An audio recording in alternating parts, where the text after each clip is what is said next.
Cumference and the Dragon of Pi, a mathematical adventure by Cindy Neuschwander, illustrated by Wayne Gehan. Cumference and his son, Radius, sat in the shade of a tree, enjoying a delicious midday meal. Partway through the lunch, Cumference grabbed his stomach and doubled over in pain. "Ooh, my belly," he wailed. "It feels like fire. Radius, run to the castle. Find the good doctor and get me a cure." Radius ran to the castle and up a winding staircase to the doctor's workroom. The doctor was out. Radius entered the mysterious place full of plants and potions. "What shall I do?" he wondered. "Father is in great pain. I've got to bring him something." Radius looked at several bottles. He murmured. "Well, this one says fire belly. Father has a fire in his belly. Maybe this will cure it." Radius picked up the bottle and hurried back to Cumference. The knight gratefully took the bottle and gulped down the liquid. Kaboom! Cumference disappeared, and a dragon now sat on the grass. "Ah!" screamed Radius. "Where is my father?" "Here," hissed the dragon, flames slithering out of his mouth. "Help me," it pleaded, and belched puffs of smoke into the sky. "I feel beastly." His arms pedaled wildly as his tail thrashed back and forth. "Don't worry, Father. I'll get help," Radius called over his shoulder as he ran back toward the castle. The guards on watch had also seen the big explosion. When the smokes cleared, they saw the dragon and alerted everyone in the castle to the danger. Plans were made. Messengers were sent across the countryside to ask nearby knights to come and vanquish the fire-breathing beast. "Mother, Mother!" called out Radius as he hurried into the castle. "There you are!" answered his mother, Lady Di of Amateur, looking relieved. "Come inside quickly! A dragon has been spotted nearby." "I know," Radius answered. "It's Father." Radius told his mother what had happened. "We must find another potion that will change your father back into himself. I'll go for the doctor," she said. "We don't have much time. The knights plan to slay the dragon tomorrow morning." Radius ran back to the doctor's workroom.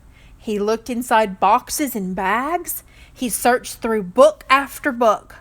Finally, he spotted a curious container with a set of spoons and a poem. It might be a cure. The circle's measure.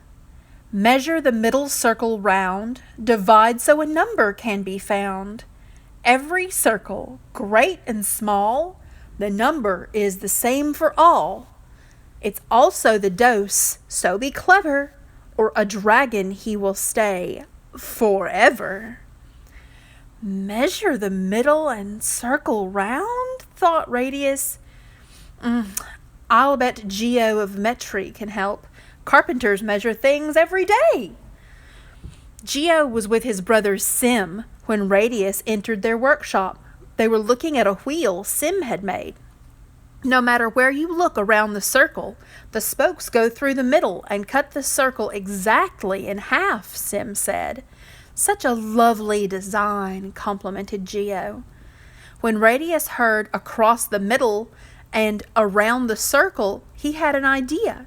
He needed to go back and reread the poem. "Goodbye," he called as he rushed out. As he ran through the kitchen, he saw his cousin, Lady Fingers. She was baking pies.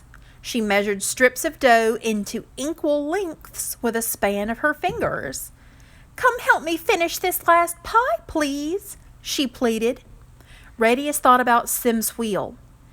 He arranged the strips on the pie like the spokes. There were 3 strips left over. He draped them around the rim of the pie pan. 1, 2, 3 strips go almost all the way around the edge. "Can I have a little more dough?" said Radius. She handed him another strip of dough. Radius folded it in half, but half was longer than he needed. He folded it into quarters, but even a quarter of the strip was too long. He folded it into eighths, and an eighth was almost right. Almost, but not exactly. "Cousin, I've got to get going," said Radius. "Farewell." Radius knew the magic number was more than 3, but exactly how much more did it take to make a whole circle? Back in the workshop, Radius found Geo's measuring tape, a long strip of cloth marked in inches. He measured 49 inches across the middle of a wheel and 154 inches around the outside edge. 154 divided by 49 is 3 1/7, he said. Radius measured big wheels and small wheels. Every time the distance around was 3 1/7 times the distance across. He stuffed the measuring tape into his pocket and ran off to the doctor's room. As Radius came around the corner, he saw his mother coming toward him. "There you are!" Lady Di cried. "I cannot find the doctor anywhere. What are we going to do?" "It's all right, Mother. I know what to do." He showed her how he figured out the magic number. He measured an onion slice, a basket, a bowl, and a round cheese. Lady Di drew some diagrams to show the measurements. "This makes sense," she said. "Good work. I'll go and tell your father we have until the morning." Radius went back to the doctor's workroom to get the medicine.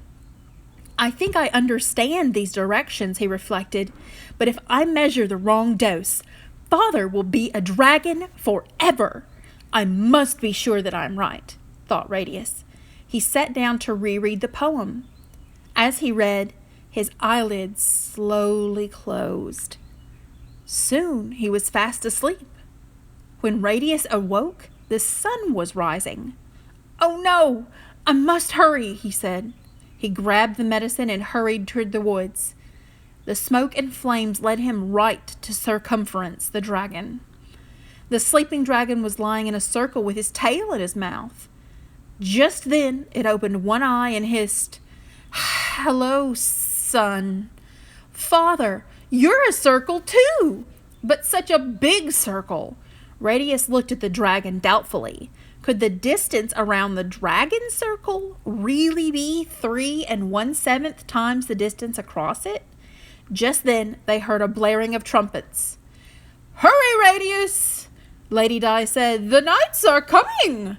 "Mother," Radius said, "hold this part of the tape while I measure across the middle of the dragon circle."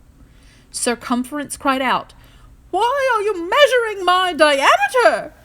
As he spoke, his fiery breath turned in the measuring tape so that the Radius could barely read the numbers. It looked like 7 feet, but was it?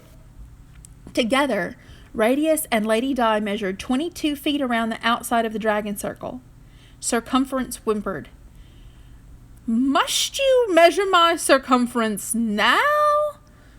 Radius quickly divided 22 by 7. The circumference of the circle divided by the diameter was 3 1/7.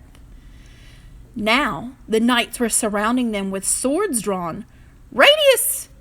Lady Di, we've come to save you!" they shouted. It was now or dragon forever. Radius gave the creature 3 1/7 spoonfuls.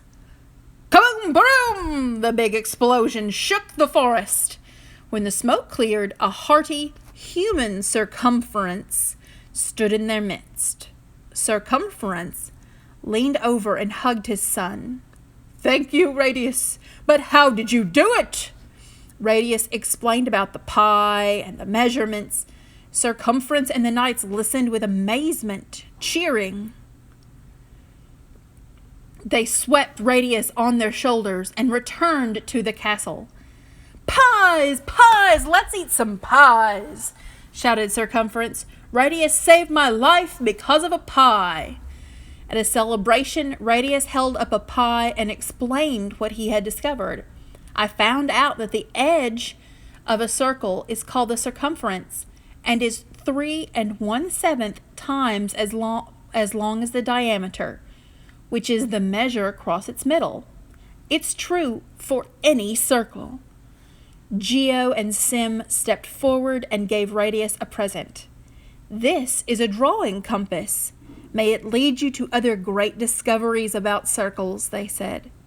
And Radius had the seat of honor for the entire pie celebration, which lasted 3 days, 3 hours, and 24 minutes. The end.